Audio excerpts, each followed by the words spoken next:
Hey guys, welcome to the 10th episode of Cosplay Cave. Can you believe it? It's been 10 weeks and are we good? Great! Can you believe it? It's been 10 weeks and I haven't even connected myself to the Beanduck Wi-Fi yet. Yeah, I did that today once I got here and was like, it's been 10 weeks ago. You've been using your data every time you've been here posting that we're live now and y'all should follow and subscribe to Beanduck's channel. So please do that right down below. Click the heart if you guys want to follow and if you want to sub or if someone wants to gift their sub to someone, because Beanduck's a great channel with multiple shows, so you guys can like enjoy it and spam our hilarious little ducky emotes. Platypus, they're platypuses. God damn. And again, thank you to our sponsors, Arda Wigs Canada. We're gonna be giving you guys another discount code today, so keep up with the stream and you guys are gonna get some good discounts from them. And today we have our lovely guest with us today. Do you want to introduce yourself? Oh my god, okay. So, hi everyone, my name is Akrazia. I'm a 2 years old cosplayer, so I'm kinda new. So yeah, nice to meet you. Oh my god. We were totally jamming out before we started the stream, so like, if you guys haven't noticed, but she's repping some PewDiePie merch. So we don't have do we have a YouTube channel, guys? We do. Well, not only should you go subscribe to the Beanduck channel, but y'all remember to subscribe to PewDiePie in the War Games Teen Series. This is a lot more than just a content creator promotion. This is a small company promotion versus large corporate entity. Okay, guys, we'd rather support the smaller guys like us. So don't forget to subscribe to our channel for YouTube, our Beanduck YouTube channel. I'm guessing it's Beanduck Productions. The panels. Oh, right. We're on Twitch, so we have a bunch of panels underneath us, like, you know, right below there.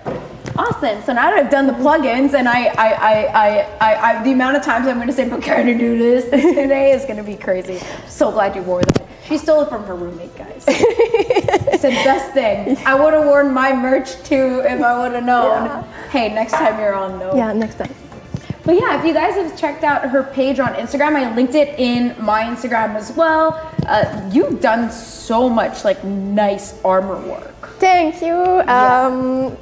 To be honest, it's my first one, but I decided, okay, I want to do more than just sewing. So I started with Marth from Fire Emblem. Yeah. So I was watching the character design and I was like, oh, that's not too bad. Just 2 or 3 pieces of armor should be fine. And then my dog ate it. What? Wait, what? Yeah. You know the way every week where like you think you run out of like cosplay stories of like shit that goes wrong and you need to deal with? Yeah, no, this is a new one. Yeah. So your dog ate it's foam, yeah. right? It's yeah, EVA. It's EVA foam from no doggy. Yeah, the poor king. Yeah, so I was in my grandparents' garage and my grandpa came downstairs and told me, "Hey, did you leave your pauldron out of your suitcase?" And I was like, "No." "Oh, just to let you know because the dog ate it." And I was like, "What?" Like just so, yeah. Oh my god, it's not just one. So the dog says hello. Yeah. Hello, Tina. So yeah, the dog. It's actually pretty. Yeah, it's the big dog. So he bit it. Can so you see this? It was the 2 sides. So I had to use quick seal and sand it all over again, and I was like, hope it will be fine. So what did you use? Quick seal? Quick seal, yeah. What is this? It's like it's a filler. It's actually really cheap. So and the best thing is it's a bit more flexible. So when you use with foam, obviously you each form your foam before, but when you're at the finished touches, you use that to clean up a bit the seams and the holes. So yeah, I actually never heard of that. I'm going to write that down for my list. One thing that I actually want to do on Cosplay Cave is like every one of our guests has their own way of like crafting and building stuff. Like we all have our own little tricks, even if they're like just hacks, comme ça marche pas super bien, it doesn't like work super well, but at the same time, it works for you. So you might as well tell people about it. So this is one of those things where I'm like, we should have a list of stuff. So if you guys have any good suggestions or you're working on stuff, not only will we show some of your whips on the stream, but if you guys send us like your tips or like your favorite cosplay product, we're gonna make a nice little cosplay cave list, because like, it's always good to know what people use to seal, because if one thing doesn't work, at least you'll be like, okay, well, let me try this instead. And there's so much things you don't think about it. But the quick seal is not like Flexbond or wood glue. It's really a filler. That's what I mean. Yeah. Because I've been using wood filler. Yeah. But I don't like the sandiness of it. I find that it doesn't. Oops, I'm playing with my mic. I find that it like sometimes it will fall off or it'll crack and just the whole piece will come out. Yeah. It's strange. So I'm gonna try that. What's the texture of it like? It's a bit like that's a bit hard to say. It's not sand. It's really smooth. Like plâtre. Oh, it's like plaster. Yeah, but it's more flexible. It's not hard. Bondo? Yeah, kinda. Okay. Kinda. Oh, this. Yes. Yeah. Like people use that to like seal plumbing stuff. Des trucs de même. Oh my god, yes. You know what's so funny is that's something my parents always had in the garage. Oh my god. And I'm just like, maybe I can use that for something. And I'm like, no, Rosemary, those are your parents' tools. Don't touch them. But when I started cosplaying, that's what I was doing. I was like testing with like random stuff in my house. But I never thought of using that. Crazy. Like I thought it would melt certain things because it was like maybe toxic, but it's okay on EVA? Yeah, totally fine. So you just need to use a little bit of water just to smooth it out and let it dry, and that's fine. Does it sand well? Yeah.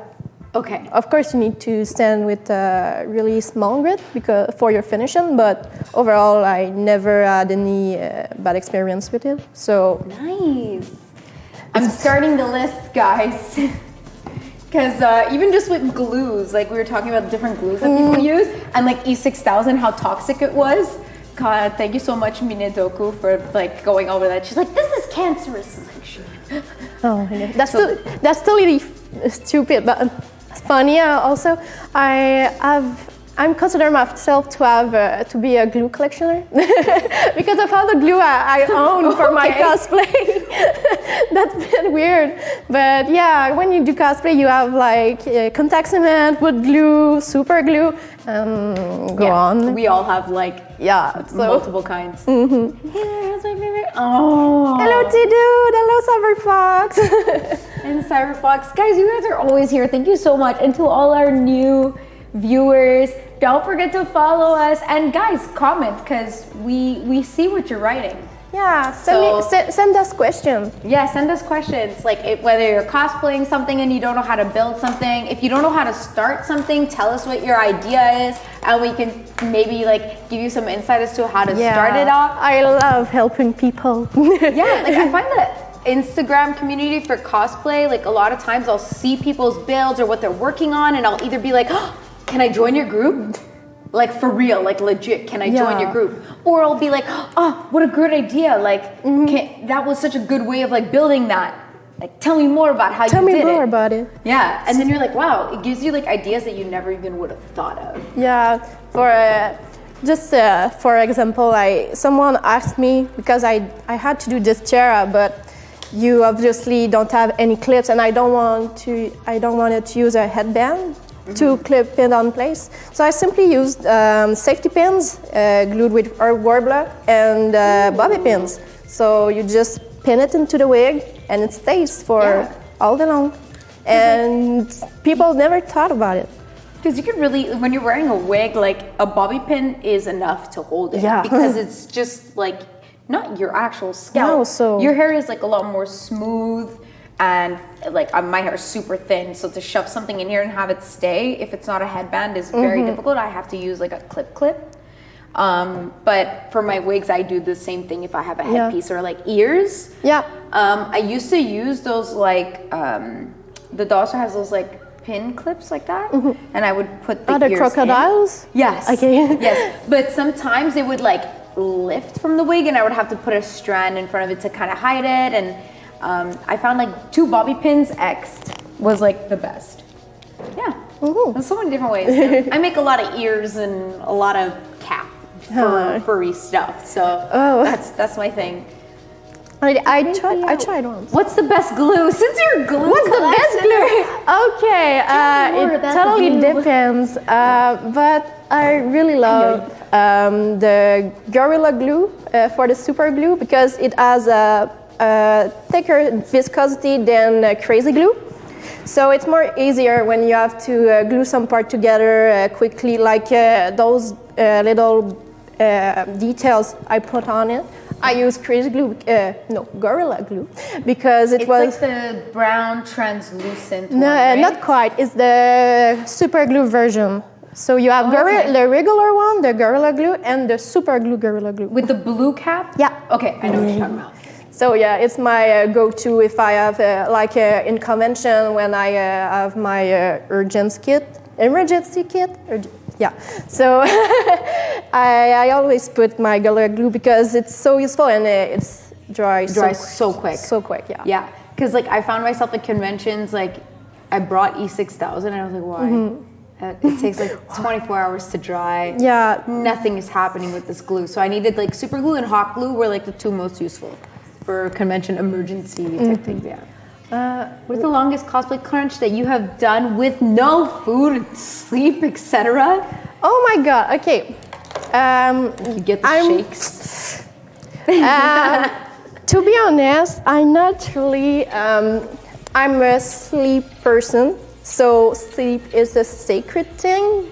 So, if I have to do a count crunch, I work every day from the morning to the bedtime, but I'm not able to go after midnight because I know my brain is like it doesn't work, and I woke up in the morning and I'm just, what have I done?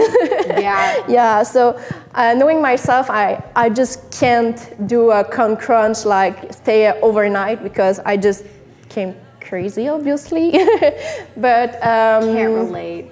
Food, sometimes when I'm in count crunch, I really forgot to eat because I'm so concentrated to do my thing and I'm so focused and I'm just okay.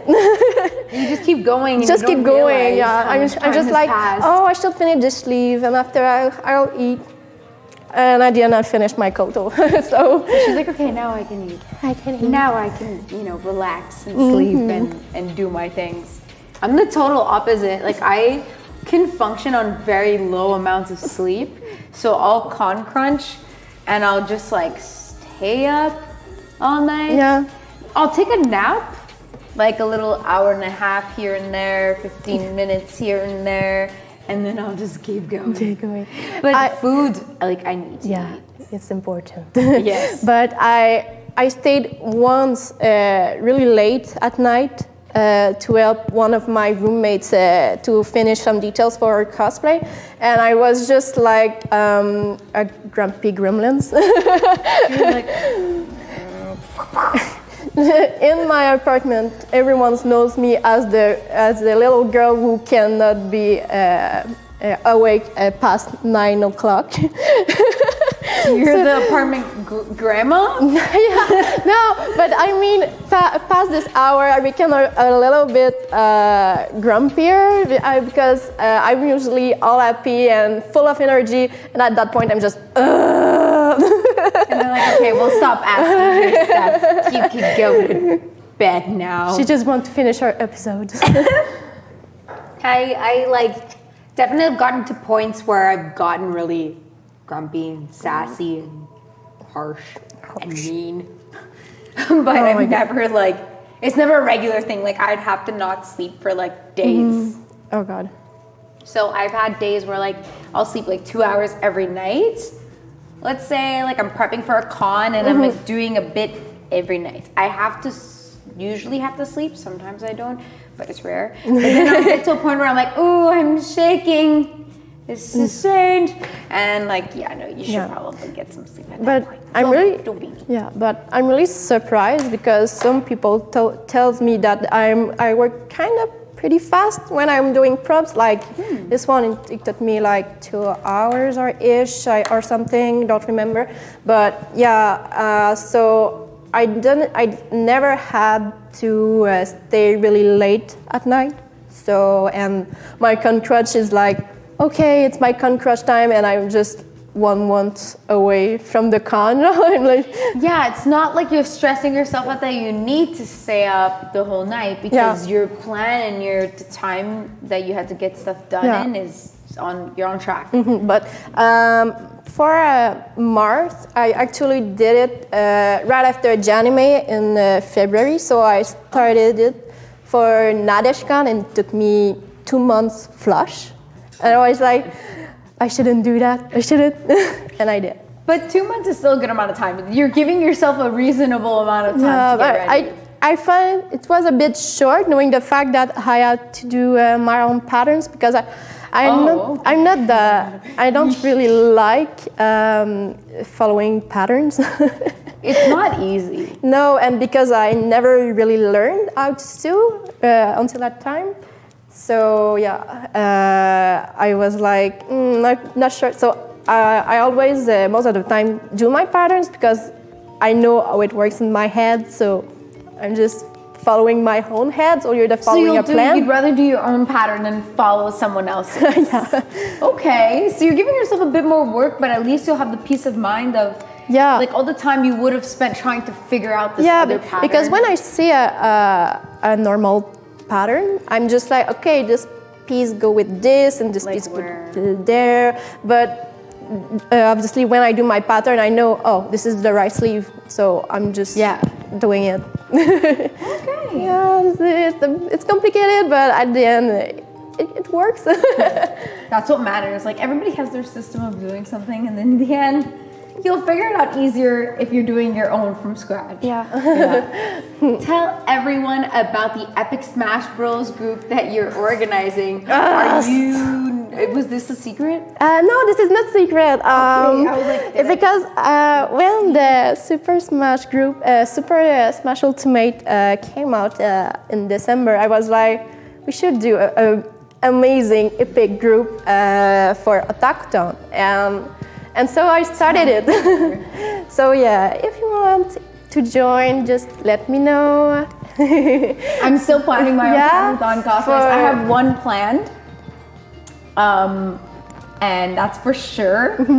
But the rest of my days are kind of open. Oh, but it's for Friday Otakuton? Perfect. Okay. So, but I'm really happy because really, we don't have any kind of Legend of Zelda represent, so we don't have Zelda, we don't have Link Breath of the Wild, we don't have Sheik. What's going on? But I know what you're gonna do. Yeah. Julian is like, yeah, go ahead, come with me. Let's do it. Yeah. Oh my gosh, that would be great. We have a lot of people. We have obviously Taoi Cosplay and Zali Hime will join us with 2 amazing cosplay. They don't want to talk about what it is. I'm not sure if they want me to tell it. From what I heard, they're keeping it on the... But what else are you looking for? Because this is me low-key being like, what can I... We're live right now, okay? Whatever I claim now. Just gonna check quickly. Obviously we don't have a Ike nor Chrome. So it could be really nice to have it, especially because I will be Marth. So I want some Fire Emblem represents. So many Fire Emblem characters in the new Super Smash. Yeah, it's like a Fire Emblem Ultimate. Seriously, and the map, I think the biggest map in Super Smash Ultimate is the Fire Emblem map. Maybe, because I don't play any 8-player game. I'm more used to play 1v1. Yeah.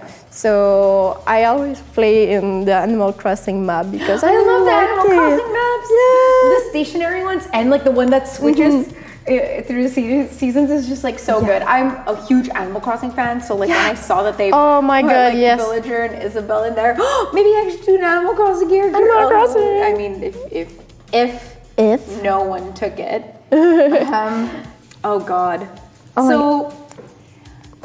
Yeah, okay, Friday, Saturday for sure. I think I'm gonna do my other cosplay then. I can do it Sunday too, but Sunday tends to be like my hungover.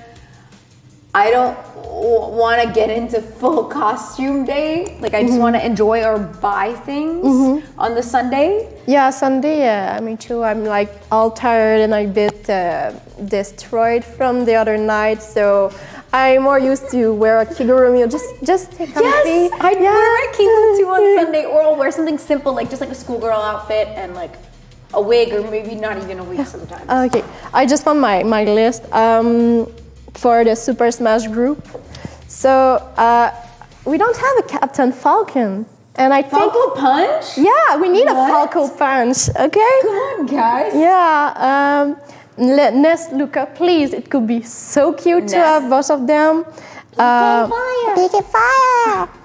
So yeah, the Legend of Zelda Jigglypuff could be nice. Ganondorf, Mewtwo, what's his name? Robin? No, is this? No, it's Roy. I'm sorry. Roy from Fire Emblem. Yeah, if you want to do a Genjika of Pokemons, could be nice too. Anything else? We don't have Wolf, Ike, and Shulk, but most of them are there. Oh no, it's Richard from Castlevania 2. Oh, it's true. Yeah, we got 2 Simons, but no Richard. So yeah, wow, it's gonna be a huge group. Yeah, it's because it's Smash Ultimate, so I thought, why should we not? Oh my God. And the ice climbers. Yeah. Maybe someone wrote to me earlier for those 2, so maybe they will be claimed, but we don't know.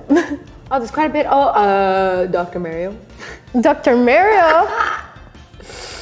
Oh man. Oh, Tawaii Cosplay. Well, for Takuton, for the Smash group, I'll be Rosalina and Zali will be Dark Pit. But the cosplay we kept secret is for Comic Con. Oh, okay. I knew there was one, but I didn't want to like say anything just in case. We're being careful. I can see me doing Jigglypuff and just like running around and yelling at people. But yeah. That's pretty much it. Well, Sheik, I always like Sheik was my go-to. She's so badass. Why? There's a lot of Zelda cosplayers in Montreal who already have their costumes. So, yeah, this is a call to arms, guys. If you guys want to be part of this Super Smash Ultimate group, now's the time. Here is the place. So many good characters. Oh my God, Bowser Jr. Oh, baby, yeah. Someone is gonna be the planter. Ooh, okay.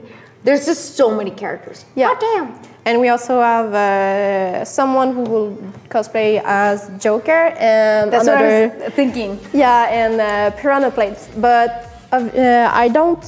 When someone claim it, I don't say to anything else, like anyone else, like you can't. But because if there's a double, it's not a big deal. Yeah, it's not a big deal. But of course, if we have like 5 Zelda, I'm just like, that's a bit too much. I'm surprised that there's none. Yeah. So guys, there are definitely Zeldas in there. There's definitely. Yeah. Ooh, and guys, it's our time again. So our code is the same as every week. So again, thanks to our sponsor, Arda Wigs Canada, for sponsoring us. And that means this week, again, we have our discount code activated. So Arda Bean, you can enter that code at the end of your purchase to get $10 off a $50 purchase on the Arda Wigs Canada website. And yeah, that is the code, right? That's the discount? $10 off the $50 purchase? I love that. It's my favorite code. Rosie, you should be a Wii Fit trainer. I could totally do that leg thing. I take yoga at work. We do things. We fit. Yes. Oh my god. Right on the other side of the camera. Like, Oh, damn, what have I done? Sweet Jesus, what have I done? Oh God, that moment you post an Instagram story to have people come to watch your stream and you don't post it, you just leave it there. yeah. So I'm gonna take a second, because I know a lot of people told me like, look, your stream's already over? Where's the link? And I'm like, guys, first of all my streams when I go on Beanduck are always linked in my profile. So if you guys go on Cosplay Cave, or you guys go on Beanduck's profile on Instagram, that's always gonna be linked to our Beanduck Productions Twitch channel. And we stream the same time every week. It's always on Wednesday at 6:30. And guys, come on, we need to watch time, okay? Just leave it on. Leave it on in the background. If you're at work, I don't care. Just leave us on. We're hilarious.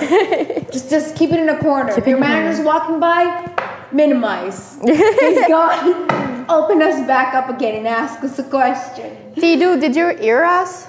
At work. So many of my friends are like, yeah, I'm at work watching Twitch. I'm like, hello, what else do you expect to do? So I was actually wondering if for Cosplay Cave, one of the things I should talk about was actually managing your social medias. My job at my work, I work in a video game company, and that's what I do. I manage social media accounts. So like a lot of cosplayers, you're so busy thinking about your costumes that you don't like think about your social media. I definitely had points in my life and still am at a point in my life where I'm kind of like, okay, I don't care. It's a lot to manage. It's a lot of time, especially with algorithms and stuff, but it's something that's very important to think about if your cosplay is going to be something you're making money off of. If you're not going to be doing that, I know a lot of cosplayers, I don't know about you, if you, but a lot of cosplayers feel like they need to keep up with these bigger social media cosplayers, and like, guys, no. Don't feel like you need to attain a certain amount of followers or anything to be able to prove something. I know it's been a huge conversation in the cosplay community, and a lot of people just feeling like their work isn't being validated because they're not getting likes on Instagram and followers. And it's like, that's not the way cosplay is supposed to be measured. Like, you do cosplay because you're passionate and that's what your hobby is. Exactly. If you're trying to make money off of it, then you need to put more time into it. That's the difference. It shouldn't be your first goal, obviously. Yes, so true. Because it'll show in your work. Yeah, too. because for example, when I started to my Instagram page, I was like, oh, it could be nice, just post my whips and all the thing I've done and my cosplay and my photo shoot, but it shouldn't be your motive to continue to do cosplay, you know? So you have to it's not the social media which should be your fuel to do cosplay. It should be yourself, because obviously you have to love what you do if you want to continue. and people will be able to like feed off of your energy of like what you're building, what you're making, that you're passionate. For example, when I do my cosplay, I always spam my stories. She's like, this is what I'm doing now, I'm so excited. But some people, like my boyfriend, is like, you know, why are you spamming us with all your work in Caribbean? It's not spam, it's passion. But so I realized that when I was in Nadeshikon, some people who follows me told me that they really liked the whips. Oh yeah, so thank you, Iragwen, for the sub bomb. I would have yelled over you, but I was like, I'm actually super into what you're saying. But thank you so much for the sub bomb, guys. Super appreciate it. So yeah, okay. So when I was at Nadeshikon, people told me, oh, I really like to watch your stories because it's so motivating to see someone work on their cosplay, and just like to another cosplayer, it helps so much to show new idea or just keep motivated, especially in Con Crunch. Like when you're in Con Crunch and you're just You're like super depressed and you're like trying to get through the next day. And there's me was just like, let's go. Yeah, everybody has a different attitude. It's so true. Like I know some of my friends when they're in a con crunch, like they're so productive and positive and let's go and this is that. Honestly, my trick to get through con crunch is I just drink so much. I'm also over the age of 18, guys. I'm a big girl. So I'm allowed to drink. But it's definitely something I do. Like I'll always have like a coffee with a ton of Baileys in it. And then I'll like switch over to wine and then go back. But it keeps me like pumped because I'm being silly. But I totally agree with you. Like watching other cosplayers going through that same process of like crunching and building stuff is also super fun. It's also a bit funny because when I do cosplay, I my workshop at my apartment is like a little corner of my room is like 2 by 6 feet, so it's really clumsy, crumped, if I can say like this. So when I do my big props or work with woods, I have to I have to go to my grandparents / my parents' house to work on my cosplay, and they were in like for Aserpa, the friends for the giveaway. I was doing it in the garage, but they were in renovation. So I have to be a little bit more ratchet in my tools, like the sanding tools I used to sand. It was the one for the hands, like when you sand. Yes, it's like a belt. Yeah, so I move it on the side and clamp it on my workbench. So I could work like this. Oh my god. Yeah. I feel like, wait, were you sanding EVA foam? Also, yeah. Okay, because like I remember the first time I did that, I also used a belt my dad had in his house, well, like in the garage, and the like foamy stuff went everywhere. It's just like, yeah, you also have to be careful with that kind of stuff too. It's a curse. It is. Yeah, but yeah, I was working with 36 millimeters EVA foam, so it's the thick one. I don't know why, but I really like this thickness for big piece. So I was sanding it, and I just doing my job and just go. Because it's going so fast, and like you really have to There's once the piece just jumped on my head. I was just I've totally got pieces in my eyes before and totally regretted not wearing goggles. Yeah, it was like, oh. Hello, Emreha. Hi, finally created an icon to be able to comment here. Yeah, good job. Yay, thank you. I'm so happy to see Akrazia in this live. I love this concept. Hello, thank you. Thank you for coming. And yes, guys, a lot of people don't realize that you do have to make a Twitch account to be able to comment. Yeah. But we love hearing from you. Thank you so much for making a Twitch for us. Thank you. Okay. Oh my God. Wow, everyone I here. met her at G-Anime. Hello, Purple Sakura. Hello. Akrazia is an amazing cosplayer. I met her genuinely. Yeah, you're so cute. I love you.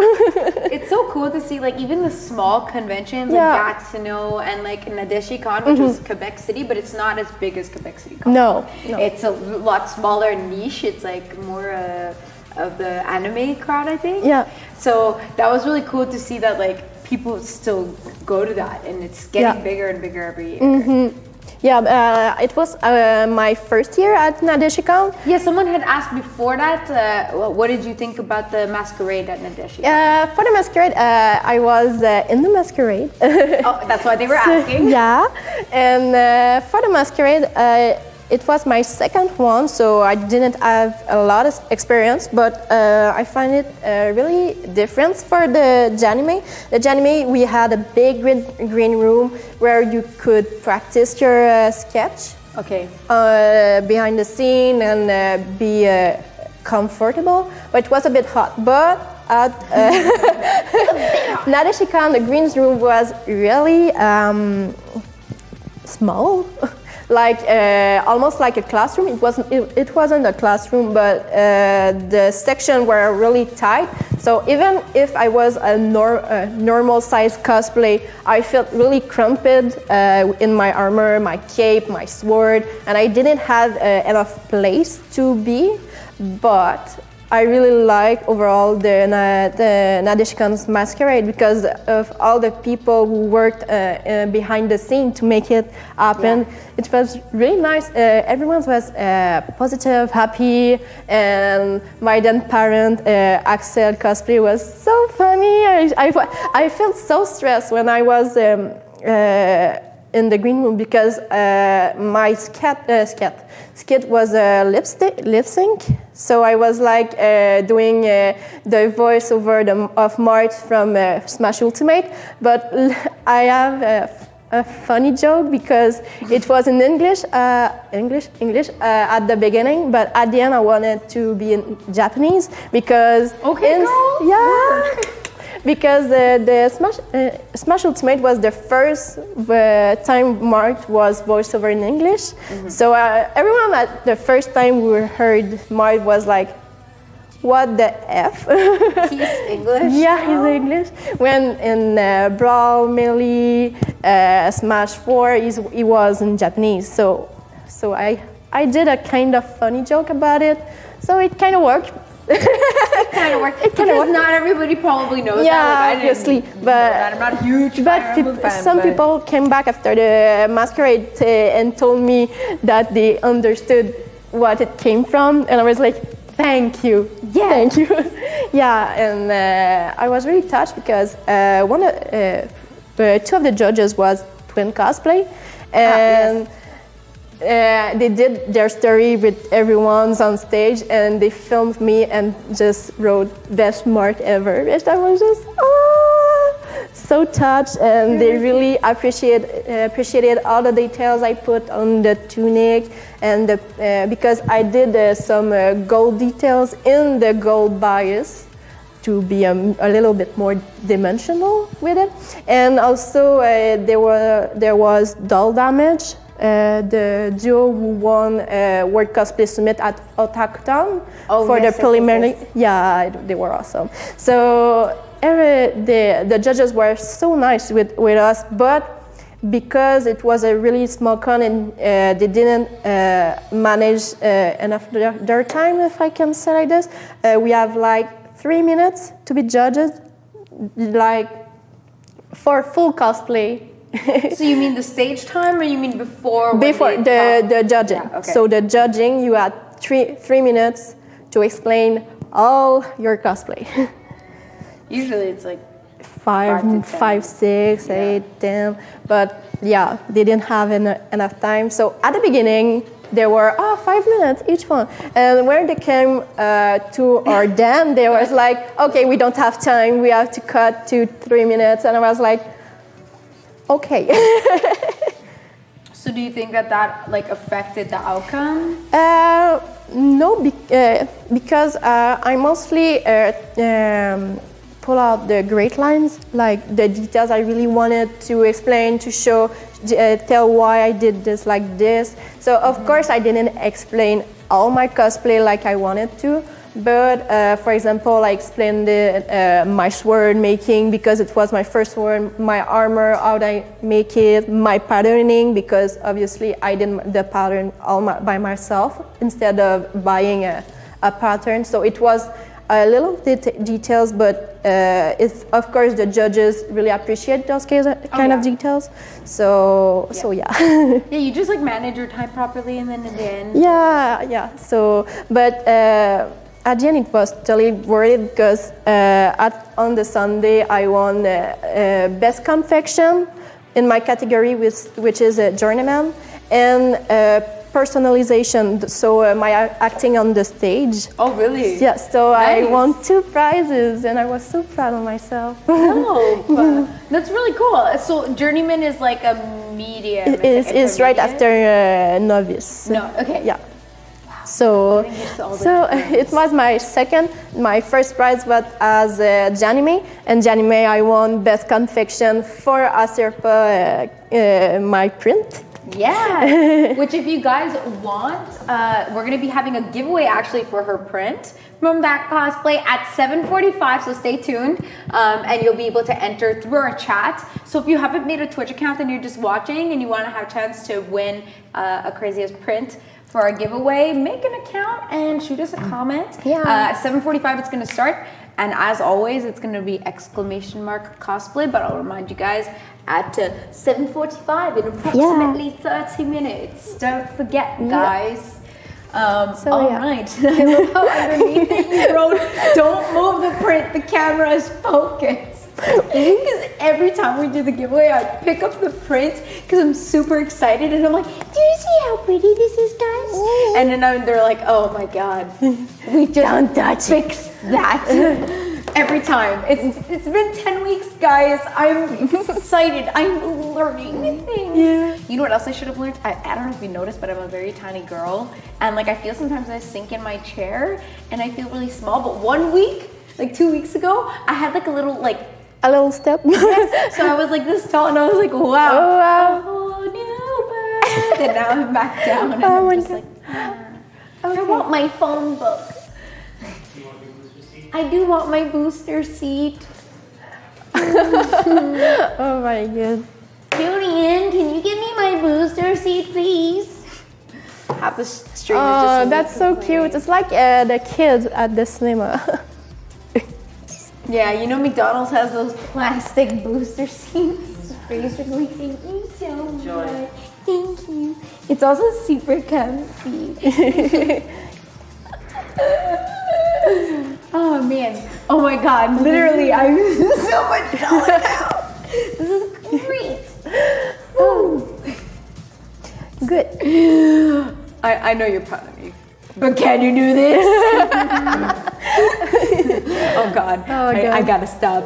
Where do you get your cosplay inspiration from? Question from Cyberfox. Thank you, Cyberfox. To be honest, I was really a crafty kid when I was young, so I always liked making stuff. And when I was young, my grandpa was woodmaker, ebonist. Like a carpenter? Yeah, ebonist. So he had his big workshop in the basement. So I always went under the bensa, took the little piece of wood, and I was doing like stage replica and things and chairs. So I was really crafty, even if I was young. And I grew up. Obviously, and when I was at university, I was like, oh, I need to do something more scholar intellectual, and at the end I started to do cosplay, and I was just, it gives me so much drive. I just love making stuff and just making something and came up to life, like when I was doing Marth armor just here. It was my first time, and I just glued the pauldron, and I was like, so it will be a knight, and you're like, I'm an so I just like see the character born. Like if I created something, it's like my precious child. So yeah, I really like just sitting in my corner, making stuff, especially working props and armor. As far as sewing is a bit different. It's like a bit more motivation because it's more the end, less the way to come there. So I feel that. Yeah. I'm not a sewing fan either. I would much rather build armor. Yeah. What was your favorite item that you built? Was it the armor, the sword, or anything that you were really proud of? It depends. For Marth, it was obviously the sword because I was so satisfied not only with the sword itself but the shelf to keep it on myself. Yeah. I thought, it was stuck in there and I will never be able to pull it off. And I was really surprised. I made it and it was so sweet that I was just, and I just feel easy? So. It was easy for it to come out. Yeah, easy to draw out, and I was just, oh my God! I made a real sword. It was obviously my first sword I've made so far. I didn't make a lot of cosplays then because each of them took me so much time to do so. Yeah, a lot of love. Like you can tell the detail in even just the paint job. Yeah.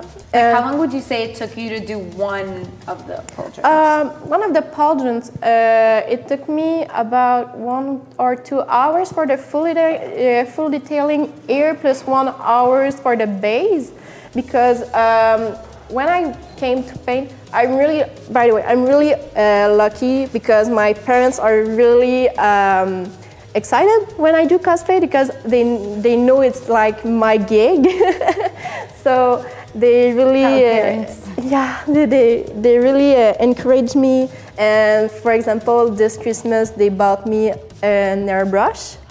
So here we are. Okay, huge difference. So they bought me an airbrush, and I was like, I need to do honor to this gift, and I did Marth armor with my airbrush. Obviously, the details were paint on end, but you can see with the shading though. Yeah, it's very smooth. That's the difference I find with the airbrush. It really shows smooth. So I was at the beginning. I was like, oh my god, it's not even. I just do more coats, and at the end it was perfect. But it's so. At the beginning, it's so hard to trust the airbrush because it can be so easy to mess up. Is it like spritzy sometimes? You know, like it makes accumulation. Well, the same thing like when you use spray paint, let's say. Yeah, so you have to deal with the compressor pressure, and also if your paint is not thick enough, it will like spit everywhere. But if it's too thick, they will clog their brush and it might even broke it. So you have to be very careful with an airbrush, but if you can manipulate it like it's supposed to do, it's do wonders for real. Nice. Yeah, no, I haven't. It's always something that's been on my list that I've been thinking about, but more and more I hear people saying that it's very practical. Yeah, really practical, and also you can do gradients, you can do a lot of things, and because for myself, I really hate brush strokes. It's like my biggest enemy because painting is cool because it gives the final result to your cosplay, but for me I'm not a patient person, so I'm just so yeah, the airbrush helps because you surely work a little bit faster. In my head, it's faster. It is. Yeah. So, but the brush strokes, if you use too much paint, you do brush strokes, and it drives me crazy to see armor with a lot of brush strokes. Unless, sorry, if it meant. But yeah, brush strokes. Sorry, I struggle a little bit. You got this. But it's funny because you say that because like when I paint and I shade, I always have brush strokes. But it's because I'm doing with a brush. But as much as possible, when I'll like shade by drying out my brush. Yeah. And I get rid of, by shading afterwards, it gets rid of the look of the strokes on the armor. So, and also it helps if you're setting your foam properly and sealing it, and it's smooth and you're sanding enough, then your brush strokes will show even less if you're doing them properly. Course. So, yeah, of course it'll always show paint versus like an airbrush. Yeah. But like for me, like I'm not joining masquerades, so that's my difference. Like I don't really mind if it shows a lot because in the photos, I know that it's not gonna ruin my product. Like for the gold details, I didn't use my airbrush, but you know, it's just another way because for those one I wanted to have a more metallic texture, so I was with my brush and just like this, just waiting to layer all the color. But I like it though. Like I know some people will make a stencil and they'll like just airbrush over it or spray paint over it, but like that scares me. Yeah, this is not. It's like any material when you do cosplay. You can do something, but that doesn't mean you have to do everything with it. Like for example, foam clay. Just give you an idea. You can do a lot of organic details, but that doesn't mean you have to do everything with it. Like because it has its pros and cons.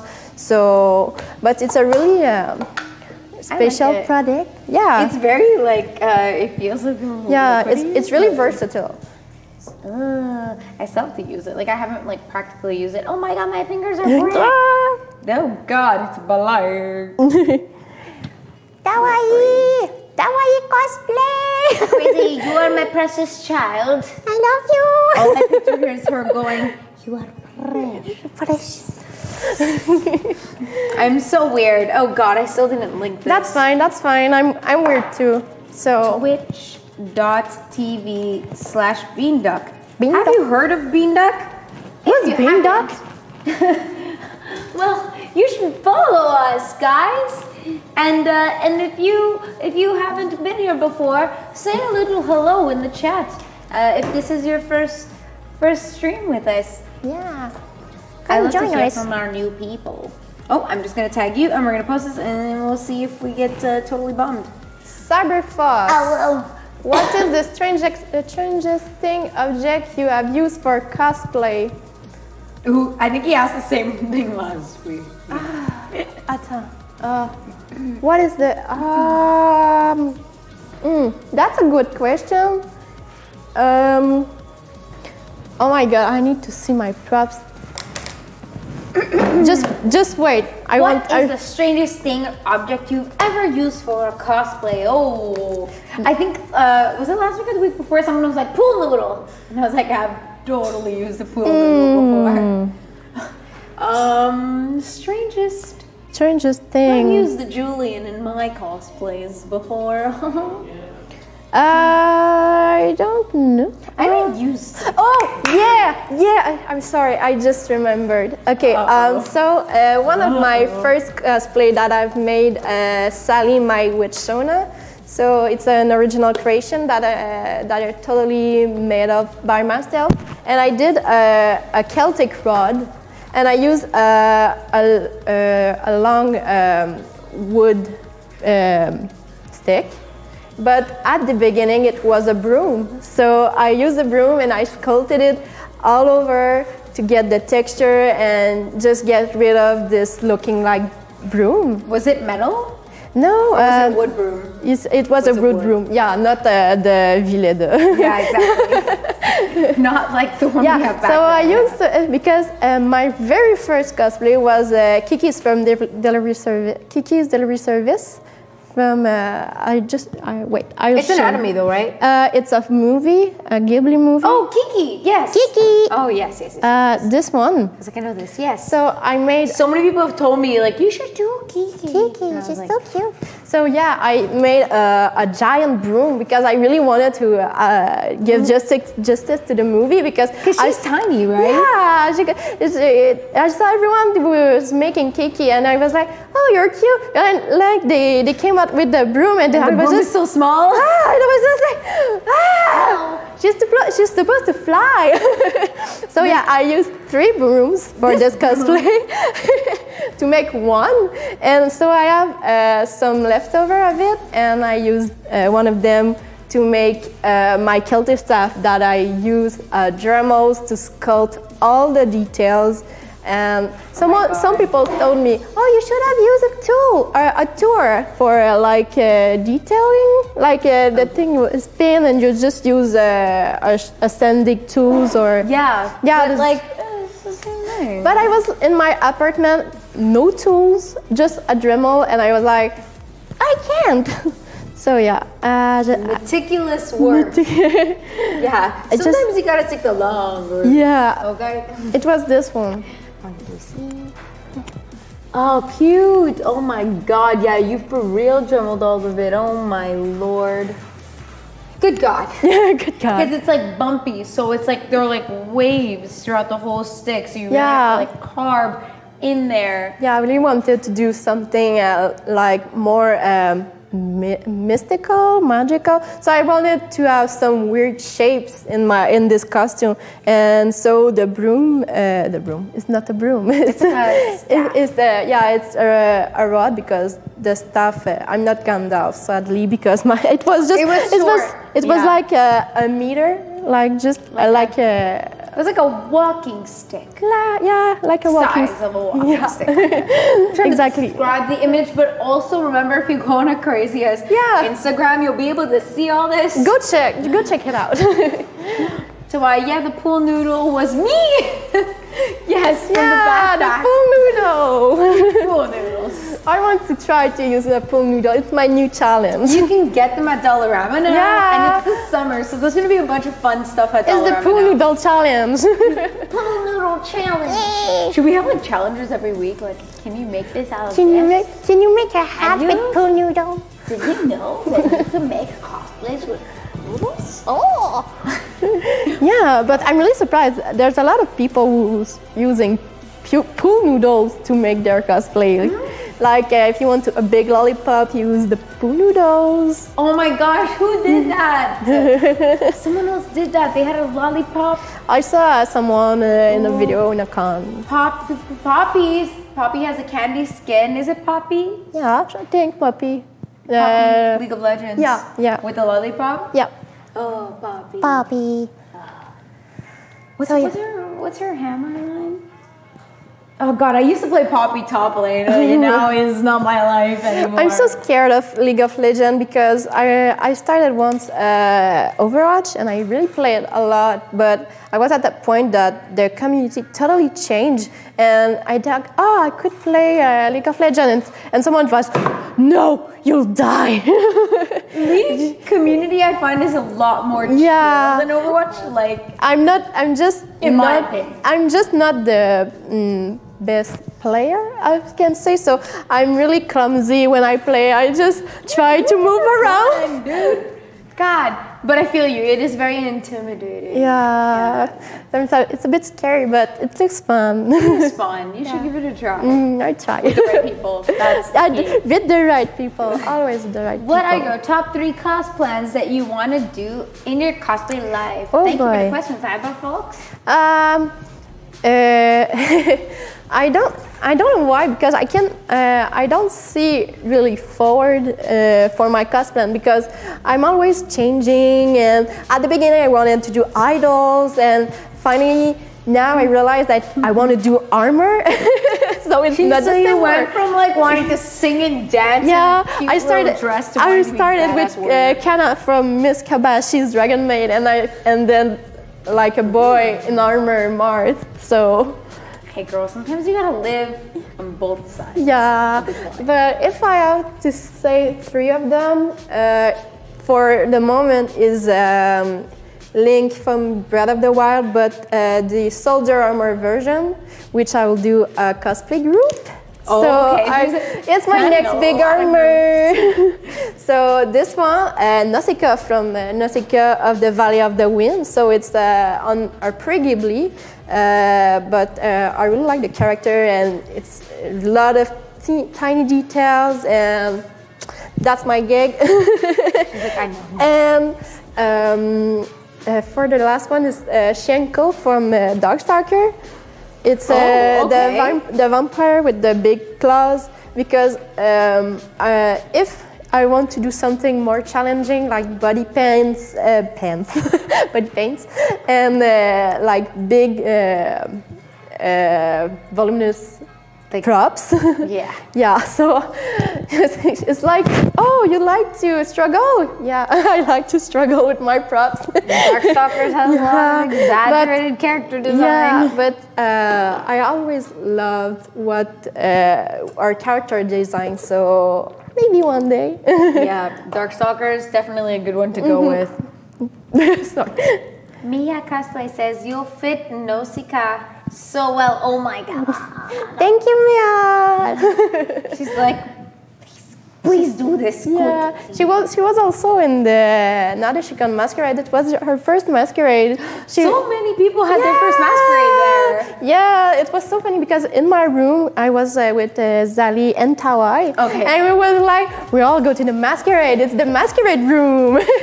So yeah. Honestly, it's better because then if you guys are preparing or you're like all nervous, you're all there for each other. So like, it works out. Okay, you should keep it relaxed for Friday, and after the masquerade we can do anything we want. But before that, we have to stay calm and rest. And then after that, it was like,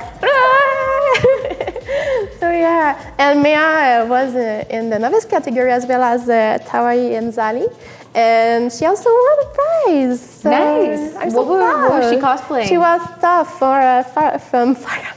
from the last Avatar, the last Airbender. Okay. Yeah, the blind girl with yeah. That's nice.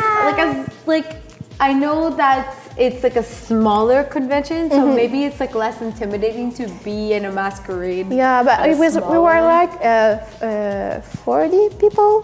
So In that category? no, in the total. Yeah, they were like 20 in the novice, 13 in the journeyman, 7 in the artisan, and 3 or 4 for the master category. So it was really a small convention. Imagine Otakuthon. Yeah, they have like 99 entries. Whoa. And people line up. That's why they line up. Yeah, it's so crazy, totally crazy. I tried. I was informing myself for maybe do the masquerade at Otakuthon, and I just saw all the planning because they were like we only accept 20 the first day, and the next day on Saturday we accept everybody until 99%. So it's like a crazy amount of time. But that's like, why don't you just do half and half? Yeah, I don't know. Why? So she's like, I know it's so stressful. It's stressful. So you are like the 25th person in the line, and you're just, I have to come back tomorrow. Yes. And you wait already 3 hours. Wait, so Thursday they don't let anybody in for the masquerade? I don't know. I That's never. so strange. Yeah, I was just looking with the other people who came, who did the masquerade previous years, and also the kind of rules of the Otakuthon. They explained this, but I'm not really sure how everything has happened. So. At our local con, people beeline for the registration desk as soon as the convention opens in order to try and get a spot. Yeah. Literally. Yeah. Like Otakuthon last year, I don't know if you heard about this, but there was like a huge problem with the amount of the people they had working for them and the people trying to get into the convention and get their badges. Yeah. So on the Thursday and on the Friday, there was just like huge lineups. Like it was disgusting. I went on the Friday because I couldn't go Thursday to pick up my badge, and I waited in line for almost 4 hours. Oh my God. I'm not even exaggerating. So if you guys are going to be buying your Otakuthon badges for early access, do it and get it shipped to you. I think it's like an extra $5 or $10. I think it's $10, but if you were with 4 friends, it's like $2.50. So like just pay the money. Like it was not worth my time. last year they have some issues, but I guess it's the second year, so they should do the thing better. But I remember being like, oh, this can't be the line. You know, this is the line. No. And then you have the masquerade people also waiting in line. So imagine if you have to go wait for your badge and then go in line for the masquerade. Like, what do you do? Yeah, to be honest, the masquerade at Otakuthon is like paying for attending to the masquerade at this point, because it's so much time that you put in just for the masquerade. Obviously, it's really fun and the stage is amazing. But for myself, I really like Otakuthon, so I want to you want to enjoy it. Yeah, enjoy it at every second. I want to enjoy Otakuthon. Yeah, there's so much thing to do. That's the big convention of the year for a lot of us, and it's not everyone who go at the United States or just do a 6th convention each year. So it's the big one. Oh, Mokomo says the Otakuthon is changing a lot this year. Some online sign-in, some on the spot, and you get judged on appointed time. Oh, like in North? Oh, that's better. That's good to know. Like, especially like they don't always publicize everything in advance. Like this early. This is still a bit early for the details for Otakuthon, but it'll probably be coming out. What are we? April? Probably mid-May, end of May. I feel you. I waited 3 hours on Friday of Otakuthon, and it was a nightmare waiting alone in line. All my friends got them shipped, and yes. You see, I was lucky I had some of my friends from Toronto, and they didn't really realize it either, so it was me and them waiting. But all my friends from Montreal got it shipped to them. Yeah, they were like, hello. I was before, I came, I had 3 times the day before Friday, Thursday. And I was like, oh, I could go get my badge. And it was a lineup of... Thursday was still bad too. Yeah, it was like 2 hours. Yeah, 2 hours. And I was like, what? It's funny because even Thursday I was like, okay, let me go, but then I had to go to work, and I was like, oh god, this line's gonna be too long, I won't make it to work, so I couldn't. And now like I still work in the old port, so I could go on the Thursday, but I'm like, do I really want to take that chance again? No, I'm gonna pay that $10 and I'm gonna go. But yeah, I'm super excited for Otakuthon this year. Yeah. I don't know about you, but some of my friends are like, why are you getting a hotel room? I don't understand. And you're like, listen. Oh my god. First of all the cosplay stuff, and you need a place to get ready. And the bathroom, as much as we like to say, is okay to get ready, and sometimes it's not that. Okay. I obviously live on Montreal Island, but I was like in Hochelaga Maisonneuve, so I live even further than that, so I feel you. Okay, so me and my friends were like, oh, we could pass a year without a room. It could be fine. Just take the bus, go in the metro, just walk. That would be fine. And then I realized it's hot outside. And then also leaving at night is super creepy. There's also, there's also people watching you. Like I was, what was my cosplay? Okay, that was my witch Sona on Saturday, and I had this huge hat, my staff, and my book. And I have to walk around with all my stuff in the metro, just hoping no one hit my staff, and I was like, it's so hard. It's not the best for you it helps, especially for cosplayers, to have your room when you just wake up and you get ready, and just at the moment when you're ready, just go at the con. And if you're tired or if your feet hurts because you have high heels, you can go in your room, take a change, because get a hotel with a hot tub so you can chill. I'm joking. You don't need that. You could just use the bathtub. As my friends told me. If your apartment is like 5 or 10 minutes walk, that's fine, but when you have to go all the way to come back home after a big day, it's a bit rough, especially when you're tired in cosplay, wearing lenses, wearing a wig. It's not the comfiest situation. And I also noticed that a lot of years I would always leave my stuff at a friend's room. I'd be like, oh god, you guys have a room? Perfect. Let's get ready together. Thank God. But I don't realize that there are already 4 people in the room. Even just being there and getting ready is fine. But then it was also my friends don't give a shit. And literally I don't either. But at night when we would drink and hang out and stay there, I would end up crashing in their room, and I'd sleep in the freaking armchair. I don't care. Just to go back home, we live that far, ça prend comme une heure. It takes an hour. So it's there and back, especially that late at night. And in the morning you're gonna have to go back and get ready again. So that's even more time. And if you for example, do the masquerade, it's like a hell. I mean, it's not the best idea, if I can say. No. So that's why a lot of Montrealers, even though we're not from out of town, it's still annoying to go back and forth. And we still, for Otakuthon especially, because the panels and stuff, they go on really late, and I go to all the adult panels, and I go to the hentai nights, because they're just funny. You're never gonna experience that in a group of people again. Otakuthon is just a vibe, man. Yeah. And you gotta live with it, and everyone's just having fun and enjoying it, and you're there till super late.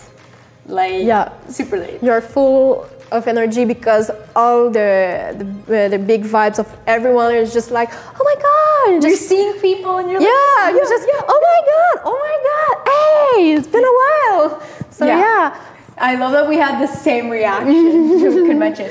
But other times it could also be you know, if you're doing the masquerade, let's say, you don't really have time for all of that. You really don't. Yeah. So it depends, but even for people in a masquerade, it would still be worth it to get like a hotel or something, because you obviously have a lot of stuff. I know some friends who like, they have a car, so like their boyfriend or like a friend is not in cosplay. It's a car is always convenient. But it's like $20 parking a day minimum. Oh, right. So it's like 20, I think it's 24 palais parking a day. So at the end of the weekend, you're paying like $75 parking. Oh, if you're, it's very. I guess go Friday. Yeah, I guess if you have like 5 people in your car, it's not that bad. But when you're just 2 or 3, it's a bit more expensive. And it is super hot. I remember doing that last year, like just like my boyfriend at the time, just like parking in the garage, and it was like a sauna. Oh, no. And we were sweating. And actually, I'm pretty sure, funny story, I made a Cali blades, and I was gonna do All-Star Cali.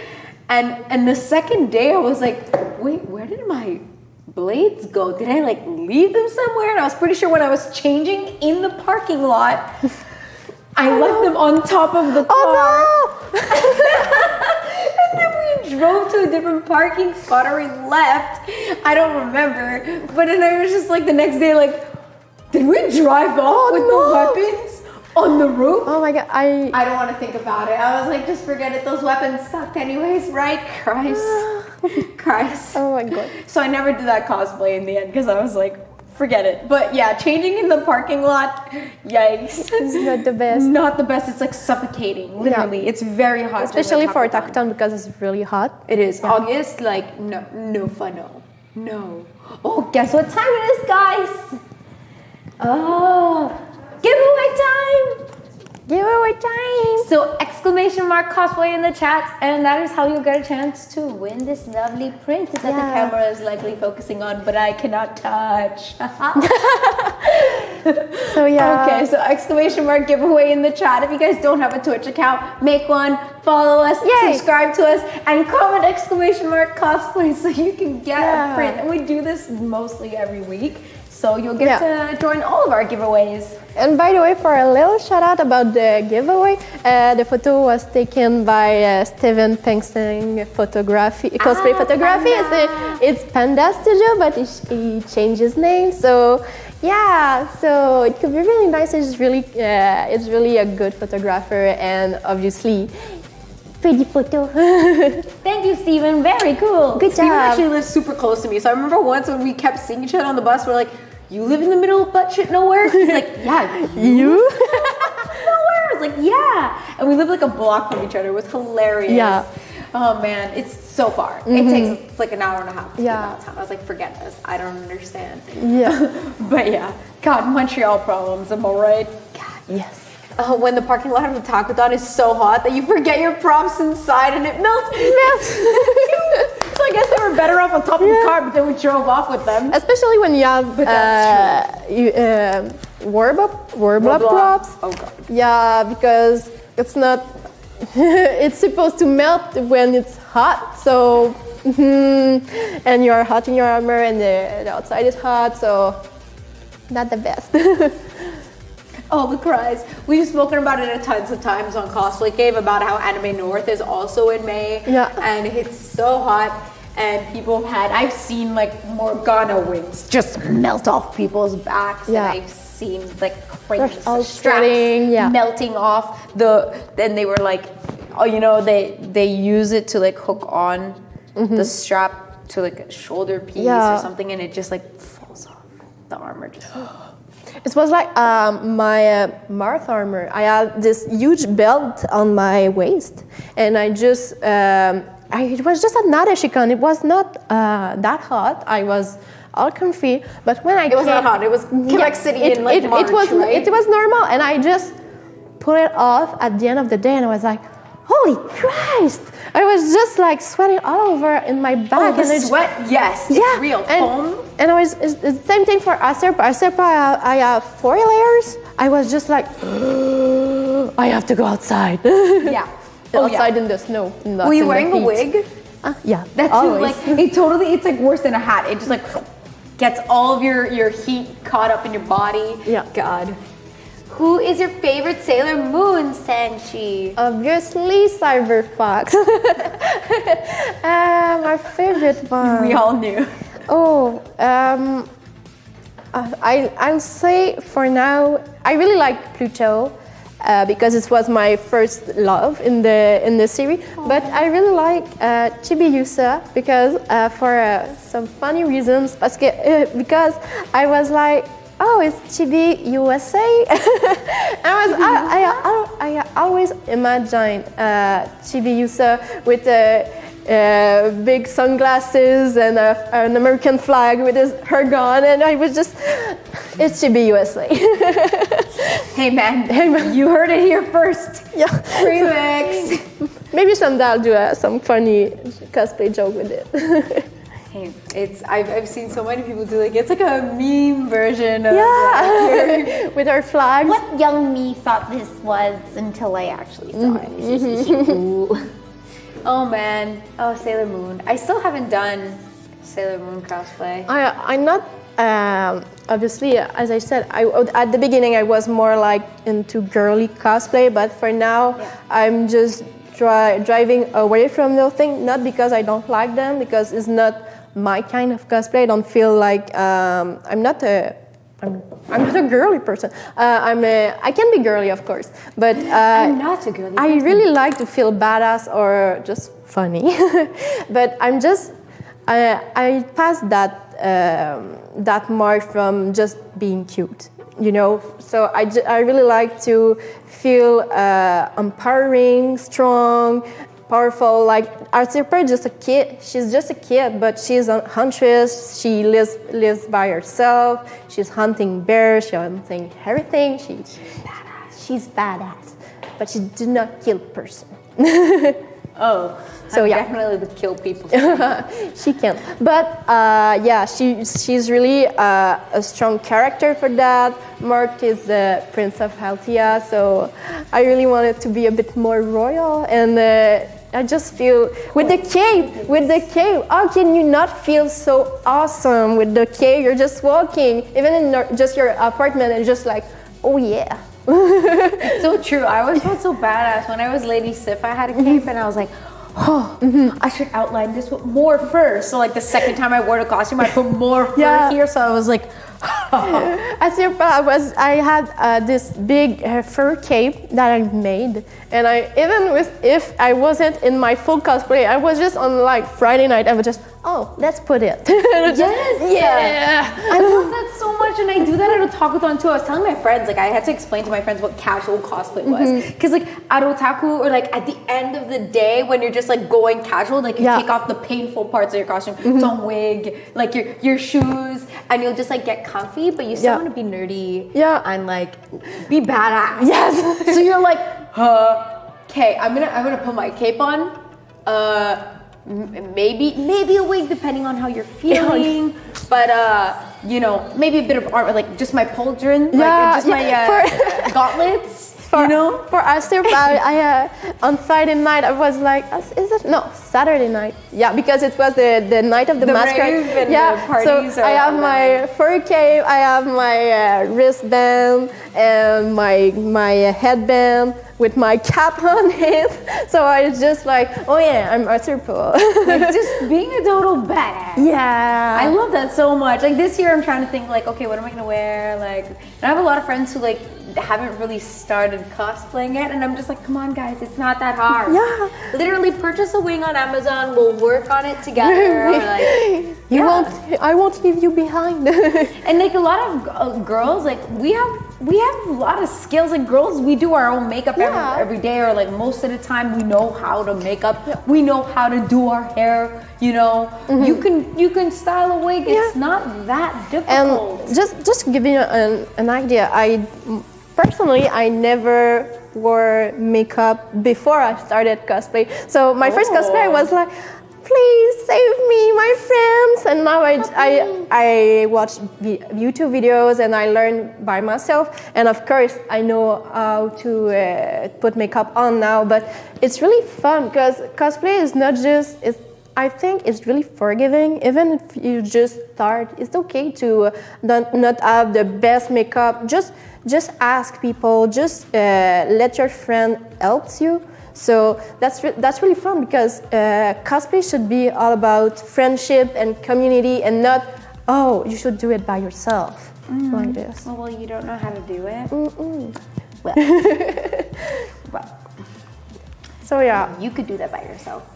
so helping each other is important. Yeah, no, it is. And like a lot of times, that's why I like having my friends like tell me, I really like this character. And I'm like, there won't be that easy to actually do. Yeah. And like a lot of people are shy to buy costumes, and I don't always trust the websites, but like for the cosplay I'm doing for Otakuthon, it's a big sew job, and I'm not a good seamstress. That's totally fine to buy your cosplay. So I was like, one of my friends, I saw she did it, and I was like, oh my god, that dress is amazing. And she's like, I bought it, but I had to fix it, obviously. Yeah. I was like, okay, that's what I was expecting. Of course.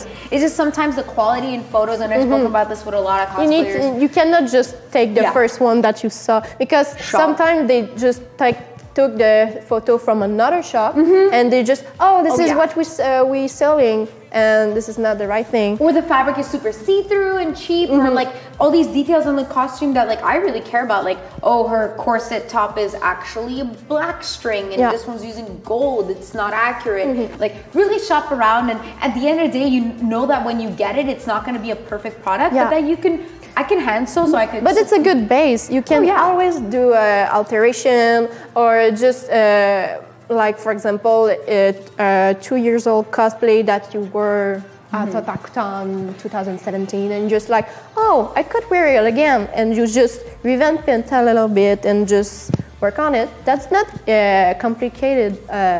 You just need to work a little bit. Yeah, I've also offered my friends to like take some of my old cosplays, you know, and build on them, or like just taking it and like having them try it on and wear it for the day to experience it, you know? Yeah, it's cool, it's fun. Would you ever go to Japan? Ooh. Yeah. Obviously, as a big otaku and a big weeaboo trash, I really like Japan. But also I'm really, I really studied history at school, at university. So I'm not really just because of anime or things like that. Also because, first of all, it's Ghibli Museum, because it's like one of my big dada. So yeah, and obviously because all the culture around it, the yokai, the shrines, just the experience. But obviously I wouldn't go if I don't inform myself. Like it's a big project that I really want to achieve, but it took a lot of time. Yeah. So yeah, I really like. A lot of time and a lot of money. Yeah. I went once in Japan for 30 minutes because in high school I was doing a trip in Thailand for 2 weeks with my with a group of people, and we had to go to Japan to take another flight. No. So I was like, oh my god, I put my feet on the Japan country. You're like, leave me here. Yeah, just forget me. I was just like, hey, I went there, I bought a little Totoro, and I just like, yes. That's all you buy here. Like, are there stores in the airport? Yeah. Can I buy some kawaii shit, please? Thank you. Oh man. Oh, we have our winner for our giveaway. We are gonna drum roll with Cyberpunk. And thank you for all the questions. You deserved it. Omedetou gozaimasu.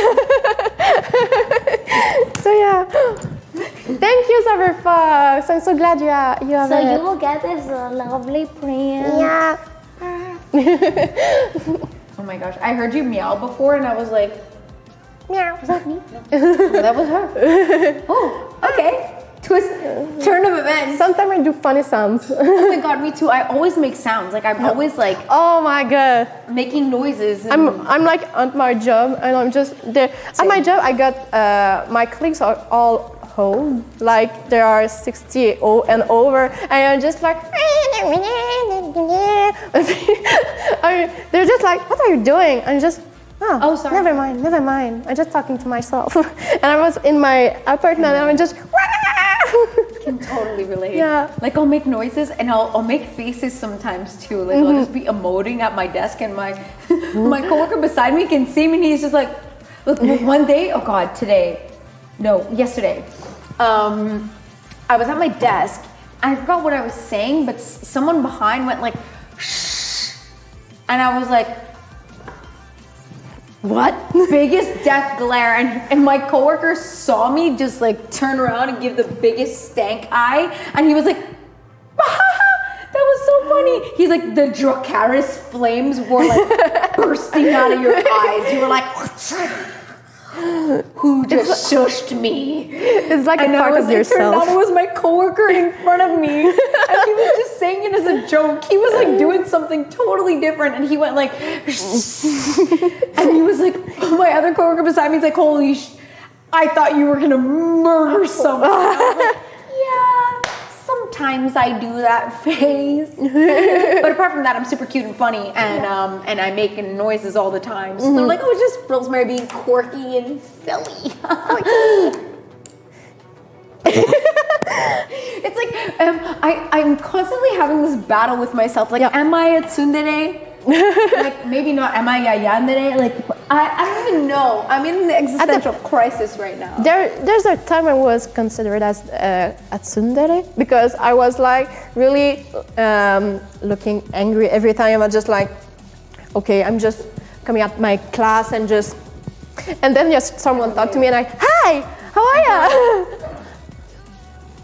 What happened? So yeah, but I get some people change and I hope I change in the good way, not a yandere. Nope. Because sometimes you could just go into the worst pile. No. Oopsie. Oh man. It's okay, we all go through those days. We're never like one or the other. But one thing that I think is really funny, and I heard it in someone's like YouTube video in Japan, apparently there's like tsundere maid cafes. Oh my god, what? So you walk in there and the maids just act completely B-word to you and rude. So like they sit you down and they're like throw the menus at you and they're like, what do you want to order? Oh my god. You know, like they're all sassy and complainy and they'll make fun of you. No. Oh right, it was the anime man. Oh my god. It was one of his videos and he was talking about it and he was like, my friend was super into it and I was just like, dude, this is the worst time ever. Why? Okay. And his friend's like, oh my god, wasn't that? She's so good. And he's just like, I just wanted to experience a maid cafe. I wanted to have fun. Here you are bringing me to this B word of a waitress. She's not even hot. I was like, oh my god. Oh my, but there's so much nice coffee in the coffee shop in Japan. Yeah. Like I think it's PewDiePie who went at the Hedgehog Cafe. Yeah, recently. I'm like because I'm a happy hedgehog mother. Because I had my hedgehog and I just saw PewDiePie with orange hedgehog and it was just like what's your hedgehog's name? Pumpkin. No, it's not Sonic. Yeah. No, but we gave him a little Sonic poster. So when he's spinning his wheel, he's just motivated because he see his idol Sonic. So yeah, he also I'm have, just like picturing it too. He also have a Animal Crossing poster and a Goldorak poster because my boyfriend. Wait, so you put the little posters in the cage? Yeah, because it's like a glass cage. So you just see running, looking at Sonic. Even your hedgehog is a weeb. Yeah. Hey girl, power to ya. Power to you, hedgehog. But yeah, no, they have a lot of like animal cafes and a lot of maid cafes. Even though the maid ones are usually like Akihabara and like stuff like that. Yeah. They'll be there. Yeah, I've watched so many people's like vlogs in Japan. So many of my friends have been that like when I go to Japan now, I know I'm gonna have an extensive idea of where to go. And like I'm gonna have an itinerary and be doing stuff all the time. And I wanna have enough money to go and enough time. Of course. So like, and I think that's for most people who are like that's and also it's not unless you are a really smart person who can schedule and budget everything, Japan can be easily expensive.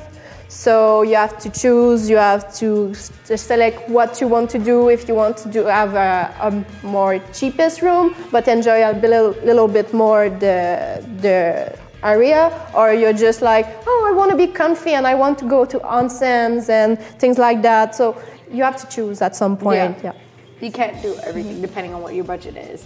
Yeah, jet lag is a beast. You Yeah. need a few days to acclimatize. Yeah, for sure, that too. Yeah, when I went to Thailand, I remember it was like 12 hours flush. So when it was third in the morning, actually in Canada it was in the afternoon. So I was like, oh boy.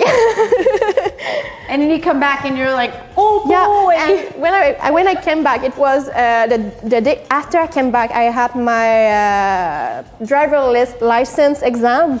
And I was like, oh my God, it's 2 a.m. in my head. And I just like, all right, let's drive.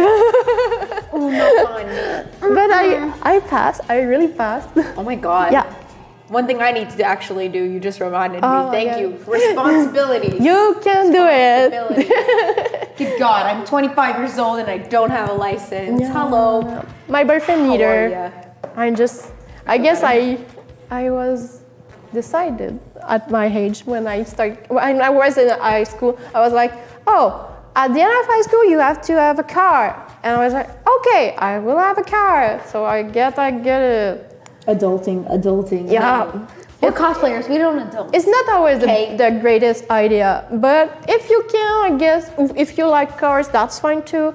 But sometimes it can be really expensive, especially if you have a car that broke every month. Yeah. Not my life. No. And that's why we're lucky enough, like I'm lucky enough to still be able to have some money to cosplay, and that's the thing too, Yeah. right? It's not just like all these trips, but like if cosplay is a hobby to Yeah. you, like to manage your budgets for your cosplay so that you can still like live your life, Yeah. you know? Like people have to like, well, obviously everybody has their priorities, you know, Of course. like I know that I have certain trips I want to do. Maybe other people don't want to travel or like do other stuff, so their cosplay takes up the majority of their budget. But it's very important because you could spend money so easily. In cosplay. In cost. Yeah. Right? I know. Like just buying materials. I just and love everything. buying materials. You're like, oh, what have you? Why did you have zero in your bank account? Oh, I just bought foam again. Again. But you already have. No, it's not the same one. This one's a little thicker. Yeah. Hello. Oh God. In Montreal, you don't really need a car anyway, so you're good. You just need time. Exactly. But for myself, I lived in Sherbrooke. So when I was there, I had a car, but at some point I really was in rage quit of my car, so I sell off my car. You were just like, yeah, that's enough. So now I'm at Montreal, and that's with the bus, the metro is so much more convenient. But when you don't have to spend $300 on your car, you can spend it on your cosplay. it's super true. Oh my God. Yeah. Like I'm lucky I still live at my parents' house, so like I can budget that like I can spend a bit more on cosplay or like something I got else. my apartment because I really wanted to be automatic. Like independent. I feel you. Yeah. So, but I really like my parents, obviously. But yeah. I just love my parents. I just want to be an independent human being. But yeah. But talking about expensive material, I always watch YouTube videos, and I always want to try like things like 3D printings and things like that. But I fell in love with mold making, and this is not the most cheapest way. No, just like getting the silicone to like actually make the mold. Like only for example the trial for with the little samples. So it's like 2 little bottles, and it's like $60. So like for the silicone for mold making? Yeah, That's how much. that's so much. I knew it was expensive. I was already like this is not. Sadly, because first of all, you don't have a physical shop in the Montreal area. I see like Cowbot and Crunchies in Boston. They have like this shop with smooth tone products, which is the silicone for making molds making, and they have like just buy it there, and it's so much cheaper because the shipping for that because it's so heavy. You have to pay like $24, and after that you have to pay the customs, and it's just like no, it's just a lot, and that's why like I was really glad when Art of Wigs Canada started selling materials and foam, and it was so cheap. Yeah, that's so cool, really, because obviously you have True North Cosplay, which is a nice way, but Art of Wigs Canada also have a Lumen's Workshop foam, and especially for the hard light, and there's also the other one, but I really worked with the hard light for Marth cosplay, and this is so much more easier, especially when you're sanding it, because for example, when I did the blade, I had to sand it, but because the foam is more dense, you have it doesn't it shred really less. Oh, yeah, so you don't have to for example, just a foam mat. The foam mat, the regular one, will shred easily. Yeah, so it's like powder. Yeah, so this one just holds itself. So you can work it and you can push it for some angles, and this is so much more easier because. And this is which one? This is the hard light, so it's very cool. And it's what millimeter? This one is the 8 millimeters, if I'm right. Yeah, 8 millimeters. I got a sample of the 10, but I think I bought 5. Yeah, it's somewhere in the box. I don't know. But it's really less flexible, so you cannot bend it. Like if you want to do some weird shape, it's a bit more tricky. So I will recommend another one. The other, it's not it's smooth light. I don't know. It's not the hard light, but this one is more like with for big props, swords, or chest plate like that. This is the one from Art of Wigs Canada, right? Yeah. The one that they sell? Because I remember when I had on the show, I had the demo of the 10 millimeter, and I had like bit into it as a joke, which is so funny that you said your dog bit into it. Because I was like, I remember you, foam. I remember the taste of you on my lips. But yes, when I bit into it, because I was trying to see how it would bend, and it would stay. My bite actually stayed in it. Yeah. But when I used the heat gun to actually bend it, it didn't really bend more than like this. Like it was very hard to actually mold into a shape, but it's so sturdy. Yeah, it's so sturdy, so it's very convenient, especially if you do a torso piece, like you don't want it to shriek, bend. And so you just want to keep a piece like really flawless, if I can say it like this. So it's really a good piece because obviously it stays really hard. And your shops are like super well sewn. I like this. Thank you. And what did you put on the inside to like stiffen it's it up? a lining, but the thicker one. So I also use this lining for witch hats because I really I'm making witch hats. That's actually an amazing idea. Like I saw in the new Fantastic Beasts, there was like some really nice hats, and I was like, what material can you use? Yeah, but for example, I made the one for Marceline for one of my friends, and I layered 3 of them. Oh wow! Sew it on, and I did like a donut tissue fabric. Okay. So I just smudge it, not smudge it, just put it in there, and so it gives like it squish. Yeah, squished it in there. Squished it in there. So it gives a little more sturdiness, like a classic Salem hat, like that. I love that. Yeah. But for example, for my witch Shona, that with the one that I made, my Celtic Rod, this one was just one layer of this thing, but I use a metal. Like a wire? Well, yeah, but a really sturdy one, the one that you cannot bend easily.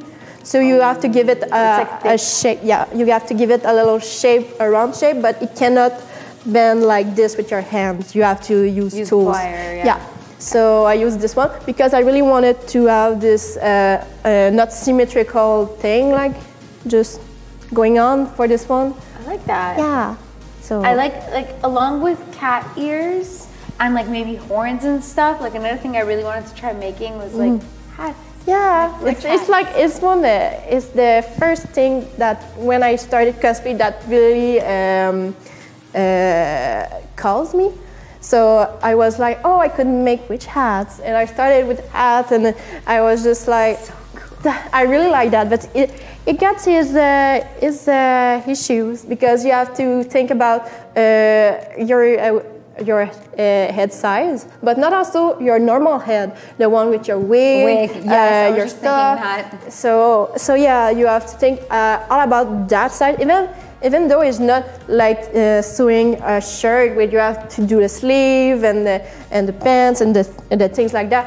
Now you have one measurement, but if it's not the right size, you cannot wear the hat. So. Yeah, I know. I have a really tiny head, so my problem is hats are always too big for me, but with wigs they fit, which is great. But yeah, no, like I definitely always wanted to make a hat, but I never even knew where to start. Yeah. So I should probably, I don't know, watch some YouTube videos or like ask you some questions. Yeah, you can ask me. I'm making this hat and I don't know how. Yeah. So would you start off with the point of the hat or the rim? The base, always the base. But of course, you start measuring your heads because you do your big circle, and with your mathematical calculus, you just do the inside the place where your head is supposed to be. So it looks like a big donut, and you have to make sure that the circle is the right size to fit on your head. So you start with that, and after that you build around it. And also when you're at the point of making the cone, you have to also keep in mind the circumference of the base. Yeah. So base. It's a bit some mathematics. Just a bit of math. Just not that much. You just have to know how to calculate circles. Well, that's Google will help you. What was the item that you had to make that you had to do the most research for before you actually started building it? The coat for Asirpa, the girl, the huntress, because she had a lot of details to put on her sleeve, but also on her back, and so I really have to look, but. I wanted, because it's really the author of this manga / anime really did some research about the historical background of it. So yeah, it's a fictional story, but with a historical character that really exists. Okay. So there's also some events like the Russian Japanese war that going on during the series, and so there's some piece of clothes that refer to this period, but obviously I really look at the references match, but it's really fun because in the manga you really have some more extra information about those costumes, about those piece of props, like the smaller knife was a woman knife because it's really smaller. So it have a lot of carving details because it's made by hand, but it's less functional because it's not a hunting knife like the big one. Yeah. That is more so for. Is it like a ritual knife? Like what? Yeah, it's like it's less practical because it's more like self-defense. It's more like a symbol because it's more decorative, if I can say like this. But it was really nice to make. That's cool though that there's like a whole history behind. Well, I mean that's what it is with anime. I think a lot of people don't realize that it's not every anime that's actually just a total work of fiction. Like they're all based on something in real life event But yeah, no, that the costumes are all historically based in that. Their detailing in it is like linked to that. Yeah, exactly. Cool. I love this live, but I really need to study now. Thank you, girls. You're amazing. Good Love night, you. love. Thank you for stopping by. Good luck on all your studying. I know that it's final season, guys. Oh God, like I was still in school at this time last year. I think I had already submitted all my papers, but I was having some. I was like this last year too. I was like, Me. Can't wait to get so drunk after this. You're just trapped in the library. Just okay. I need to write 3 more pages until 10. Oh my God! You literally, I swear, it was always like a countdown. Like, how many pages do I have? How many left? Okay, keep going. Another one. And then like trying not to procrastinate or get distracted by things. Oh man. Yeah. I want good luck. Thank you for stopping by. Yeah. Thank you. I think we only have about 10 minutes left. If you guys had any other questions for us, do send them in and ask us. If there's any topics you wanted us to talk about, if you had any questions for our guest, send them over to her. And don't forget to follow her on Instagram too, guys. I tagged her in my stories as well. She's tagged in Beanduck stories as well. So you know where to go. There's a lot of project going on that I will post not maybe tomorrow because I'll start it tomorrow, but I'm starting this big project from Breath of the Wild, my soldier armor. So she's gonna be posting a lot of stories. Is that what you mean? Yeah. Any tips for making costumes more comfortable to wear? Especially when I watch, for example, Marth. I really watch it every 360. Like for Smash Ultimate, you can do like pose and watch almost 360 the character, and like you have to think about. And it's not just only an armor. You have to do the attachment, but it's really nice to think about how they're supposed to fit. And for example, this one was strapped on my chest and also on my back. But I have to wear this huge cape with a lot of weight because I really wanted to be rich and flowy in the wind. Yeah. So I had to. So I have to think. Oh, but I don't want to make the cape do this like choke myself. So, we don't want to die. So I had to clip it. I had to think about it. Just be smart and like I sew some buttons on it. So I have some on the front and some on the back. So it's those little things and just make the thing easier, not just to put it on, but also to wear it all day long because it doesn't move. And also you have to think about the temperature where you are. Like as Sirpa, I cannot wear her during summer at Otakutan, but it's clearly a lot of layers. Yeah, it's a lot of layers, and it's clearly too dangerous to wear this in this heat. So at least you think about that. That's very good. People, yeah. It's not only comfort, it's safety. Yeah. So, but I can wear it like with winter cons, like Janime, because I can go outside, I can go in the snow. So it's more convenient. So you have to think about the season.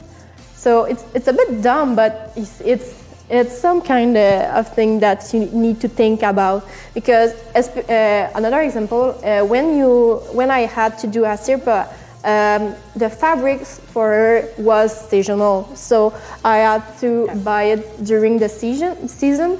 So of course, if you want to do like, oh, I want a big coat, flowy in the wind with thick fabric, you don't do it during the summer because first of all, you cannot have all the fabric you want because it's not the season, the right season for the fabric store to sell those fabrics. That's so funny that you mentioned that because I was just planning. Well, I've been planning Game of Thrones cosplay for a while, and now that it's like the later seasons, costume designs have gone because they're moving back and it's winter and it's cold. The fabrics are all thick and fur and layers and vinyl and leather, like that's all the fabrics I'm looking at, and I'm just like, oh god, draperies and layer on layer on layer.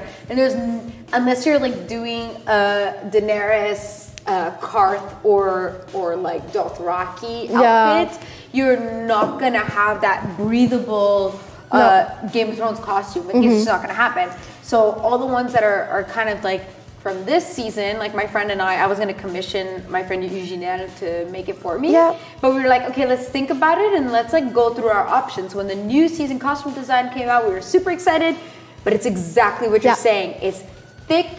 And even if you wanted to find those fabrics, we were looking at them in the winter, but it's like, okay, if we get this done, the only time I'm gonna actually wear it is like in the fall of next year, because there's no point of putting that on in the summer for Comic-Con. A lot of people do Game of Thrones costumes for Montreal Comic-Con, and I'm like, are you nuts? You're nuts. Mais même pour les, even for the like photo shoots, like you want to make sure that you're not only comfortable, breathable, because you want to not sweat and be uncomfortable. You want to immortalize your costume in a way that in the best way, the best moment. So the best setting. Yeah, it's not like first I couldn't wear outdoors during summer, as I said. But if I like doing a photo shoot in summer for her, I will be like all sweaty and not cute. So that's now you thing. look badass. Like it looks like you could be inside and still be comfortable. Yeah. Like.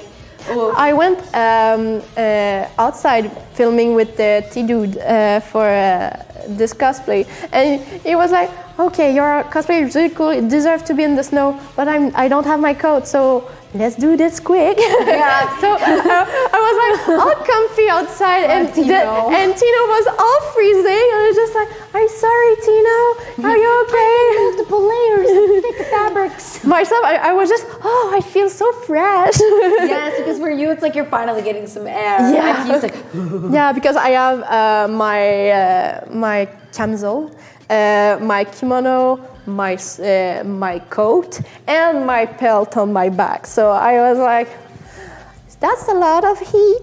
wig, headband. Here, wig headband. Like she's fully equipped, guys. Ready to my go God. outside in the Canadian weather. Well, exactly right. We're in Canada, so like American cons are different. I bet. Like if you're in Florida. Oh my God! I was 2 years ago. I was at MagFest. It's like the same place from for Katsucon. Yeah. And February, right?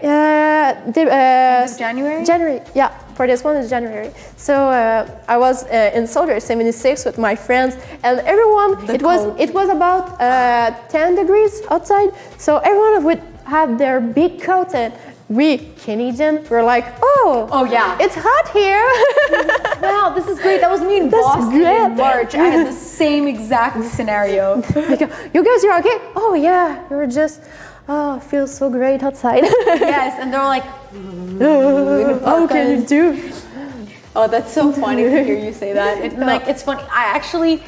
I did like a sexy Soldier 76. I have to say it like that.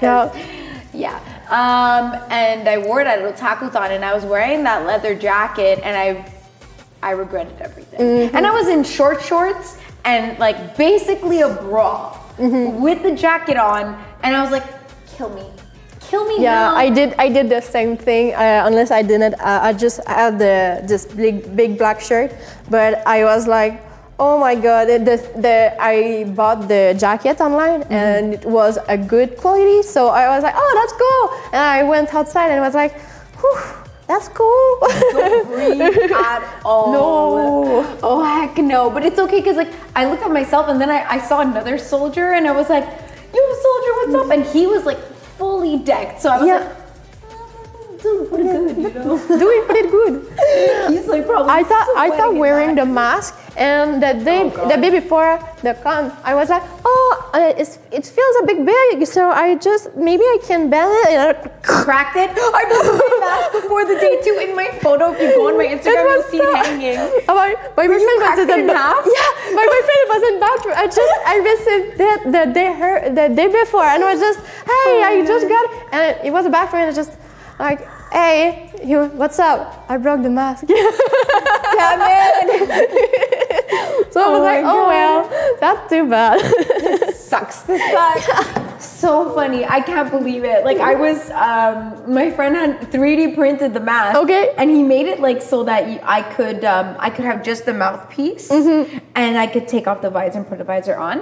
But it wasn't clipping. And then at some point I had to unclip it and it wasn't clipping back on, and then the visor broke and I was like, oh no. So I just kept the mouthpiece like attached to my belt. So my photo shoots, like I couldn't even like fake put it on. Oh no. Yeah, it was really sad. But I spent a lot of time on my makeup at least. Like I wish I would have got a shorter wig. I don't know if you did like long hair. I did like a ponytail. Smart. Yeah, but smart. But the thing is, the ponytail can be heavy. So yeah, it drags the wig. So back. it was in one of my first cosplays. So I didn't know how to properly set a wig.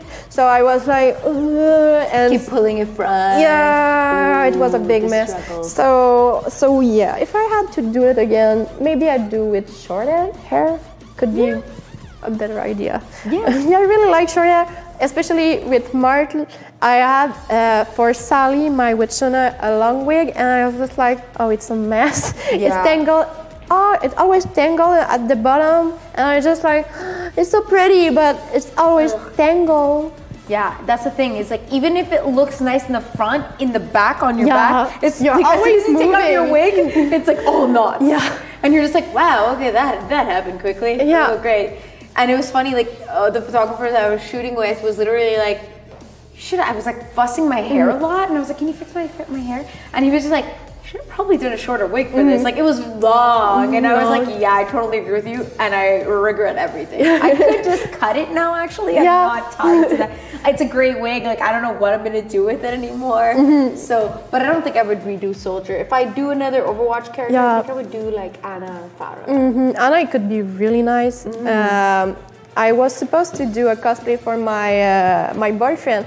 I was supposed to do Karen from Fire Emblem for the Smash group, and he was supposed to do Marth.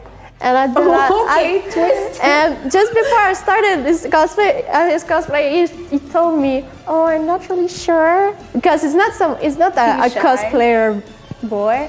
He really likes to watch all what I'm doing and the cosplay and the con, but he's not into cosplay itself. So it was like, oh, it looks cool, could be. Oh, but it's not my thing. So I promised myself I start on the new year. I will start Marth, and so I did. You did good, myself. And it looks great. I can't wait to like see it on you in person. Are you gonna wear it to Takutan or? It will be in the Alger. Because it will be a really big group, I think we could do in the big stairs to see everyone.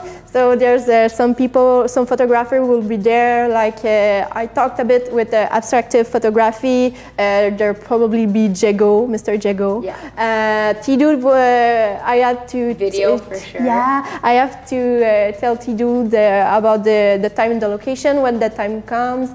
So it'll look great. I'm really excited. So guys, if you're thinking of coming to a con in Montreal, I definitely recommend Otakutan. If you're more of an anime fan, a video game fan, Otakutan's where you want to be. Video games also, Montreal Comic Con has a lot of like video games, and a lot of like industry people will be there as well. But it is more of like a comic book convention than anime and video games. If you guys really want to enjoy yourselves and have fun with your friends on weekend and play easy and do cosplay for the first time, Otakutan is a big place where everyone starts. yes. And I know that I'll be doing a lot of casual cosplays, and I'll for sure be seeing you when we're partying and having fun in our casual costumes after the big long day. Yes. All right, guys, so that was our 10th episode of Cosplay Care. I'm so glad you joined us. If you haven't already, don't forget to follow us. We have so many other shows happening on Beanduck's channel. So tomorrow we have... It's Monday. Monday's for work. I'm so 10 weeks, guys. 10 weeks. It's not Tuesday anymore. I'm so used to being on Tuesday. Oh. It was like, what, 3 weeks of Tuesdays? All right, so don't forget to follow myself and Beanduck on our channel. Subscribe if you guys haven't already, and don't forget that you can use your Twitch Prime to subscribe to us or gift it to someone else, and use our amazing cute emotes. And don't forget to also follow our lovely guest. Thank you so much for coming on our show. Thank you. I was happy to be there. Her account is actually linked in my socials and his. So on Instagram, if you guys follow me, Rosie Stormborn, or Beanduck Productions, you'll see that she was tagged also there. Yeah. So check out her work. She has a lot of cute photos and great cosplays that we didn't get to see on the channel. And you'll be posting stories of all your work. Of course. So that's like the fun learning part. You'll get to see it firsthand. All right, so thank you again so much for coming, and thank you for everyone who subbed during this stream and everyone who followed during the stream too. We really appreciate it, and we'll see you guys again on Monday. And we want to also thank our sponsor, Artworks Canada, for always having our backs. And don't forget, guys, the code is only going to be active for 24 hours, so it's going to stop working tomorrow at 6:30 p.m. Eastern Time, and it's Arda Duck. Arda Bean. Arda. It's just the 10th episode. It's just the 10th episode. It's just a huge deal. But don't worry about it. So Arda Bean, and you'll get $10 off your $50 purchase. And if you haven't ever been on the Artworks Canada website, you'll find supplies there, wig accessories, wigs, and plenty other stuff. Honestly, guys, and I got my stuff in less than a week. So if you're Canadian or not, they're a great place to order from with our discount code as well. Yeah. Awesome. So thank you, everyone. And we will see you next time on Casa Cave. Bye. Bye.